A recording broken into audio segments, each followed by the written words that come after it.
Hello and welcome to State of the Economy. Today we will discuss how a recently set up high-level committee on food procurement reforms headed by BJP leader Shanta Kumar has come up with recommendations which tend to dilute the very food security legislation which was passed in the parliament with a full majority, overwhelming majority. And why is this happening? And to discuss this, we have in our studios Professor Dreze, a leading development economist and a very passionate advocate of basic welfare program as a precondition for economic growth, and Ritika Khera, who is an associate professor at the IIT teaching economics. Welcome to our show. John, I'd like to start with you. And could you tell our viewers why a committee which was set up to review food procurement program, why is it having such a negative impact on the very food security legislation framework itself and in general nutrition policy itself? Well, I think that the recommendations of the committee, which incidentally exceed their terms of reference because they were not asked to comment on the Food Security Act, these recommendations will throw a huge amount of chaos and confusion around the implementation of the Act, which would be very unfortunate. To see the consequences, I think that we first have to always remember the nutrition situation in India and how alarming and serious it is. The latest reliable national survey on child nutrition goes back to 2005-06 and shows that India has the highest levels of stunting and underweight in the world, and there's no indication of very substantial progress since then. Some surveys indicate some mild progress, including a government-sponsored survey by UNICEF. There are other surveys like the India Human Development Survey which indicate very little progress. What is clear is that the situation remains very, very alarming, and that India still today has among the highest undernutrition levels in the world. Now, nobody would argue that the Food Security Act is an adequate answer to that problem. It's a partial answer. It can address some parts of the problem. I think it can achieve three important things. One is to eliminate hunger in the raw sense of having to skip meals and go to bed hungry. That is an indignity that cannot be tolerated in the modern world, even if the numbers are relatively small, and they may not actually be that small, but anyway, that's a different matter. But even if they are small, this is something that cannot be tolerated, and that I think the Food Security Act will hopefully prevent to a large extent. The second thing is that it will contribute to better child nutrition, both through maternity entitlements, which are a very important part of the Act that everybody tends to forget, and I hope that we will talk about them a little later, and also through better nutrition programs in the midday meals and the ICDS for children under 6. And thirdly, a well-functioning public distribution system, as we know now from many states, including Tamil Nadu, Chhattisgarh, Odisha, and even Bihar, is a very important source of economic security for poor people. You know, poor people have so many contingencies: unemployment, sickness, crop failures, all kinds of things that blight their lives and make them insecure. And the fact that if you have a ration card and a well-functioning public distribution system, and you know that at least there will always be food in the house, I think that's a great relief for poor people. So despite all its flaws, and there are many flaws in this Act, I have many criticisms of it myself, but still I think it can make a very important contribution to food security. And the recommendations of this committee, if accepted, I think would create a lot of confusion by changing the framework in the middle of the implementation process for no purpose other than to save money. I think that would be a very unwise thing to do. Okay, so Ritika, now what do you think is the idea behind the recommendations of the Shanta Kumar committee report? I believe that they are suggesting that the leakages in the PDS system, since you worked a lot on PDS reform, is very high, and people are contesting the numbers that they've come up with, 46% leakage. So do you think that's adequate reason to review the entire Act as it stood and as it was passed by every party in Parliament, overwhelming majority, including the BJP? In fact, the BJP said that they wanted to follow the Chhattisgarh model, which meant going way beyond the 67% population being covered now to 90% plus. This was said by Rajnath Singh, this was said by Modi, and Mr. Modi also talked about further increasing the coverage, making it universal, increasing the monthly quota of food grains. Now, what's going on? What is this reversal about? So I think there are lots of important points that you make. The first one is the BJP's doublespeak on this issue. At the time of the food security bill being discussed, the BJP's main objection was that it was not doing enough. They said you should increase the entitlements, increase the coverage, increase the number of commodities you give. You should give pulses and edible oil also. And now Mr. Shantakumar... Modi spoke about increasing the coverage, that's right. bringing more items also. That's right. And now Mr. Shantakumar, at the time of submitting his report, is saying, you know, we supported the bill at that time because we were afraid of suffering in the elections, but now we can speak our mind more freely. So that's one part. The only basis for reducing coverage of under the National Food Security Act is a number, is the leakage number that they have. As it happens, that number is incorrect, and the committee has actually accepted that now, that they got the numbers wrong. And what we find in our calculations is that at the national level, the leakage level is lower than what they are suggesting. More importantly, it has been coming down over the years. So it was in 2004-05, it was 54%, and now it's come down to 42%. Even that is too high. We would be the first ones to say it. But if you look at the India Human Development Survey, that's showing a much lower leakage rate of 30%. That's right. What's even more interesting actually is the fact that states even like Bihar, Orissa and Chhattisgarh have been able to reform their PDS. In Bihar, these estimates are suggesting a reduction in leakage from more than 90% to about 24% in 2011-12, and in recent years, since 2011-12, I think there has been further improvement in the state. Why and how has this happened? I think the original goes back to the Tamil Nadu model, that basically states like Odisha and Chhattisgarh began to look at Tamil Nadu and see what they did. So there are two sides of the story. The first is to increase the demand on the system. And how did that happen? They brought more people under the PDS, so people like you and me became part of it, and when we are part of it, we can exercise our rights much better. The second thing that is really important is the reduction in PDS prices. From 4 and 6 rupees, it was brought down to 1 or 2 or even 3 in Tamil Nadu, and that increased the pressure a lot. And some of it was paid for the state government also, right? That's right. So a lot of states started making their own contributions over and above what they were getting from the So it is working center. well in that sense, yeah. Yeah, so I think there is a lot of political commitment now at the state level to make these programs work. Another thing that helped on the demand side to create pressure on the PDS is to have very clear entitlements and to raise levels of awareness, because when people know their entitlements, they're able to fight for them also. Equally important were the measures on the supply side. So the computerization of the entire system and this use of very sensible technology has helped tremendously to clean up accounting practices. Doorstep deliveries have helped, because earlier what used to happen is that a lot of the leakage happened between the FCI go down and the local ration shop. And so now what the state governments are doing is to tell the ration dealers that you stay where you are and we'll arrange for the transport to the village. Another thing that has helped is to deprivatize ration shops. So they've been taken away from private dealers and are being handed over to Gram Panchayat, self-help groups, cooperatives. And that has also put the fear of God in the dealers, because they know that their shops can be taken away at any time. Yeah. And finally, official commission rates have been rationalized. So if a dealer wants to run his shop honestly, then he is able to do it now, because the coverage is wider, so the volume is higher, and then per unit the commissions are higher. Okay. So Jean, I'll come to your one point on the leakages.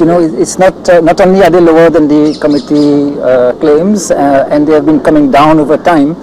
But the other important point to note, which is not mentioned in the committee, and maybe they didn't have the data at that time, is that the remaining leakages are overwhelmingly concentrated in the APL quota, the quota for so-called above poverty line households. So you can fix that in some way? Yes, but see, the reason for this is that the APL quota has essentially been used as a dumping ground for excess stocks in the last 10 years. The procurement went beyond what was required for the BPL quota, and so first of all, huge stocks accumulated, but when even that was not enough to take care of the surplus, huge amounts of foods were dumped into the APL quota without any attention to transparency, without people knowing what were their entitlements, without trying to monitor the dealers. And later they will be exported. So both the National Sample Survey and the IHDS, the India Human Development Survey, show very clearly that the levels of leakages are very, very high in the APL quota and not so high anymore in the BPL and Antyodaya quota. So that is very important. The real problem is in the APL That's right. quota. And the Food Security Act is an opportunity to phase out the APL quota and to bring the bulk of the population into a set of common and clear entitlements. And that will fix a very large part of the remaining leakages problem. That's very important to me. Yeah, and John, here I want you to talk about the Bihar experience, because people thought that Bihar, nothing works in Bihar, and you conducted a survey, a sample survey in Bihar in some districts, which showed that there's 80% success rate in reaching the PDS to the intended beneficiaries. Yes, let me explain that. And the leakage in Bihar, I believe, has come down from 90% to... Yes, okay. So it's not just our survey. There are at least 4 independent surveys now which show very clear improvement in Bihar in the last few years. There's the National Sample Survey. How much has come down to leakage? I'm coming to that. So the National Sample Survey, India Human Development Survey, there's this survey that we conducted last December in 4 districts of Bihar, and there's a 4th survey that has been conducted by research scholars at the Delhi School of Economics, all showing massive improvement. So we have to recall that throughout the 2000s, the last decade, the leakages in Bihar were in the range of 80 to 90%. So the PDS was basically open loot. Almost all the food was going straight to the black market, and people didn't get hardly anything.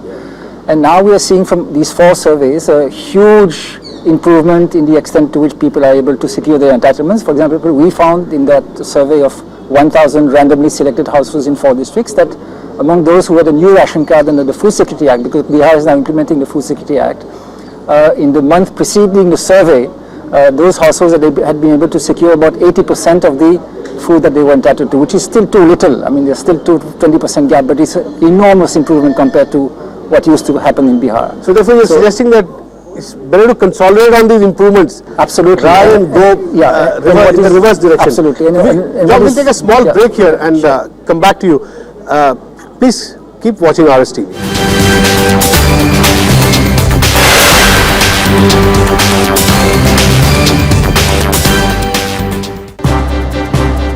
My guest is none other than the redoubtable Major General Mahmood Ali Durrani, former National Security Advisor of Pakistan. I think there is a feeling there that maybe Modi has horns. What was happening in Kashmir was low intensity war. We were trying to bleed India. What has happened? India is the same size. We are divided in 2. War is not the answer between India and Pakistan. We have to have peace. Watch former National Security Advisor of Pakistan Mahmood Ali Durrani discuss India-Pak relations in To The Point, only on Rajya Sabha Television.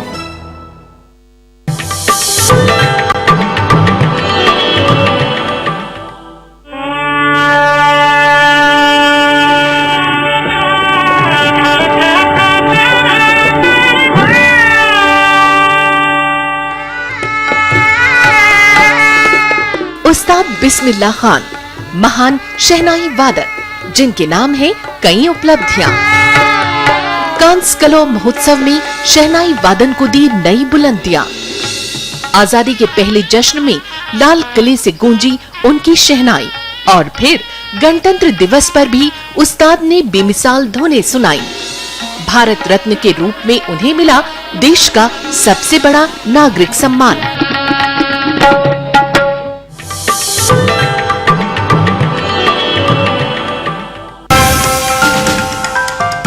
In the Maths Factor, we travel through time and space and see how maths has evolved and how it is a part of the world around us. Join us on Rajya Sabha Television. Watch the Maths Factor every Sunday at 8 AM.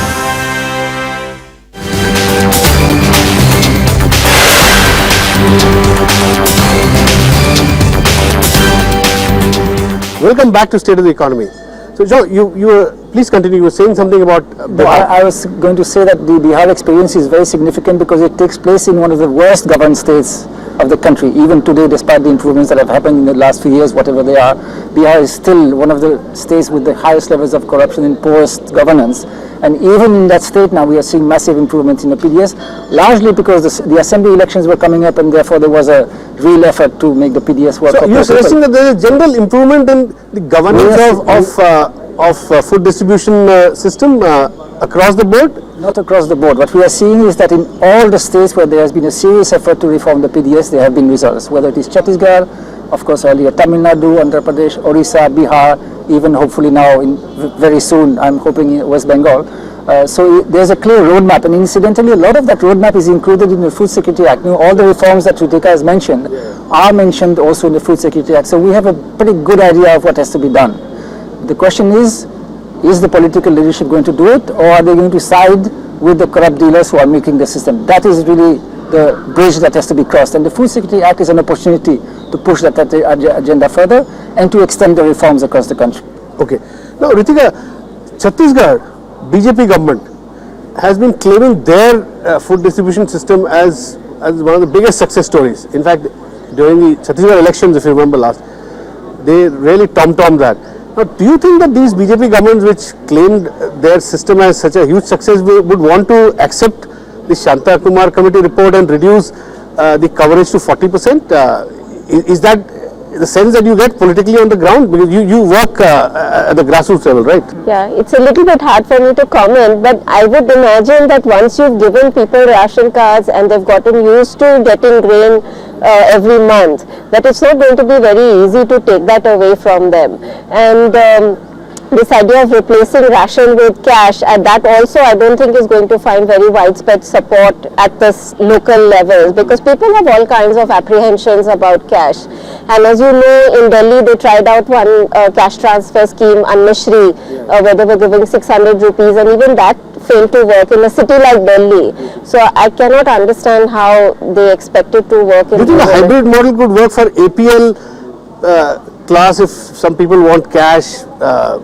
Some sort of hybrid model could be implemented, or will that create a bigger mess? I think if it's tried out right now, it will definitely create a mess. And maybe once you've allowed the Food Security Act to find its feet, then slowly you can start thinking about these things in urban areas. Yeah, and at that stage, when you have all your computerization complete and the nuts and bolts have been put in place, accounts have been opened, then you can try small pilots in urban areas to see how it goes.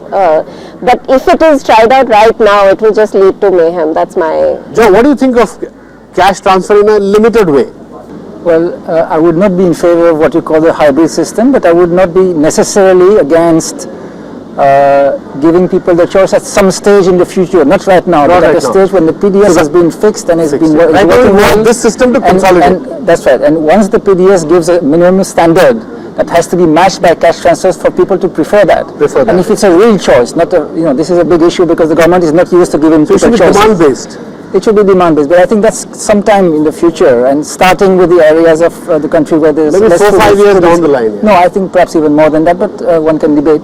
But the other point I'd like to make is that the advocates of cash transfers should be working on maternity entitlements. Maternity entitlements of 6,000 rupees for all pregnant women has been a legal right of all women in India for almost 2 years, and there's hardly any discussion of this. And I think that the real test of this government's acceptance of the Food Security Act will be whether in the next budget, which is coming very soon, are they going to finally make a provision for maternity entitlements or not? And this would be something very good for the cash advocates to work on and demonstrate that cash transfer might work for the maternity entitlement. We are not opposed to all cash transfers. We have supported cash pensions for a long time, and I support maternity entitlements. So I would like to see these things work first and then discuss whether it's a proper alternative to the PDS. Okay. So Ritika, so this, you think that for maternity entitlement, this budget could provide adequate funds, and will that satisfy advocates of the Food Security Act? Well, if see, the maternity entitlements are part of the Food Security Act. The Food Security Act includes the ICDS, Integrated Child Development Services, Midday Meal Scheme, PDS, and maternity entitlements. And if people are so gung-ho about cash transfers, then this is the first one to start with, which is maternity. Yeah, it is important not just because it's a cash transfer, but also because as far as nutrition is concerned, cash transfer, the maternity entitlements can make a big difference, as well as the ICDS program. And it would give us an opportunity to see how cash transfers take off. And Joe, are you satisfied with the progress of the socio-economic caste survey, based on which we have to determine the 67% population to be covered under the Food Security Act? Okay, well, the short answer is no, but I think we have to explain the background a little bit for the audience. So the socio-economic and caste census is a survey that was conducted in 2011 around the country, across the country, collecting demographic as well as socio-economic data like people's assets and occupation and so on. And it was meant to be used to identify eligible households under the Food Security Act, essentially by using what we call the exclusion approach, which is very different from the old BPL approach. Yeah, asset-based criteria.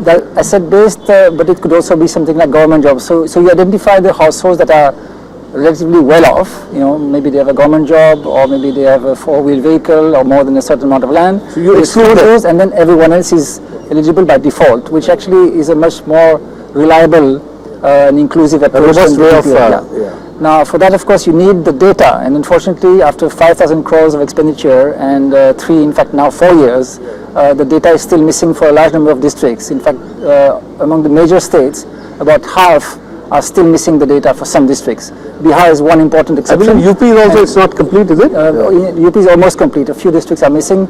Jharkhand, many districts are missing. Orissa, many districts are missing. Many other states as well. And that is holding up the implementation of the Act in many states, which I think is very unfortunate. And one reason for that is that there is no sense of urgency. I don't think many people realize to what extent that data is important for the implementation of the Act. And because of that, the resources are simply not being put into the completion of the exercise. And actually the Bihar experience shows that if you have that data, then it simplifies to a large extent the process of implementing the Act in the state, because it gives you a basis on which to proceed. And Joe, in the context of decentralizing our polity and giving people the choice, do you think at the panchayat level a choice could be given on some of these aspects at a later date, as you said, whether they want cash transfer system or a hybrid, or you think that's a possibility at a political level? It's a possibility, but these things really have to be seen to work on the ground. I mean, it's very easy to float the idea of giving people a choice between cash and food, but to make it work in practice is a complete. The point is that the system that is working now, why dismantle it? That's the bigger argument, right? The point is that right now, in a very short period of time, we can make the PDS work for poor people, and we still have huge food resources. Don't forget that one of the interesting things mentioned in that committee report, which has some positive things after all, is that the country has exported 40 million tons of food grains in the last 2 years. I mean, this is the biggest binge of food export probably ever by any country in history. And this is, 2 years ago we were being told that this Food Security Act is impractical and infeasible because it will require too much food, but now 2 years down the line we find that the country has exported 40 million tons of food. So what we are saying is, let's use that food and make it work for poor people, let's provide them some relief, fix the PDS, and then in due course we can discuss the issue, the possibility of cash as an alternative with proper safeguards, including not only it being a real choice, but also, for example, indexation. This is a very important fear that poor people have, and very legitimate fear. Inflation indexation. Right? Yeah, I mean, look at pensions which have not been increased now for about 10 years. That's a big risk in cash transfer. Yes. That's right. How often does the government do inflation indexation? That's right. It's very easy for a government advisor to say we can index. Of course we can index, but is it going to happen? That's what the poor person wants to know. In fact, someone in a survey in Himachal Pradesh said, हमको पता है सरकार कब बढ़ाएगी, जब election होगा तभी बढ़ाएगी. But it turns out even in the case of pensions, in fact, even that has not worked. Sure. So a lot of homework, infrastructure, safeguards would be required, I think, before cash is a real alternative to food. At some point in the future, obviously you're not talking of food forever. I mean, when people become substantially better off at some point, I think they do prefer cash, and why would we stand in the way? But I think that's really quite a few years from now. And John, one bigger question which you have been advocating, welfare programs must precede growth. That is, history of growth in any country would tell you that welfare did not come after growth. Basic welfare had to precede growth, whether you talk about health, education, whether you talk about food, security program, etc. Now, the stage of development that India is in, there seems to be a certain anxiety on the part of the government to correct fiscal deficit, and the axe naturally falls on some of the welfare programs to correct fiscal deficit. Now, how do you see this problem? Okay, so first of all, you said I had been an advocate of welfare programs as a precondition of growth. It's not completely true. I mean, it is a precondition of growth, but more importantly, I think it's part of the constitutional rights that people have to education, to healthcare, to social security. So I see it more, first of all, as a contribution to people's quality of life, and also, as it happens, as an important requirement of growth. I think that's quite important. Unfortunately, a completely artificial opposition now has been created between growth and social security. Yeah, this binary that has been created. Yeah, as if one that's what I was getting at. When I think that's a very important part of this whole framework of policy today, that we think of economic growth and social security as being opposed to each other when in fact they are not. And I think what is also very misleading is the impression that has been created that India is a kind of nanny state which has gone overboard in providing so-called handouts to people, and now it's time to reverse that and concentrate on growth. I think that's completely contrary to the facts. I mean, India is one of the world champions of social underspending, with much lower levels of spending, in particular on health and education, than most other countries in the world. I mean, especially strikingly so in the case of health, but even in the case of social spending as a whole. So I think first we have to recognize, number one, that social security is not inimical to growth. Secondly, that we have a lot of catching up to do, that we still have a very underdeveloped social sector. And thirdly, that there are real possibilities of constructive action there, that it's not a waste. True, there are problems, there is corruption and so on, but these things can be addressed. That's one thing we've learned in the last 10 years. So you say corruption cannot be a reason for just dismantling the existing welfare system? I mean, if you make the same argument for other things, then people will look at you like you're mad. Yeah, absolutely. Thank you very much for talking to us, Professor Dreze, Ritika. That's all we have in this edition of State of the Economy. We'll be back with you next week. Thanks for watching.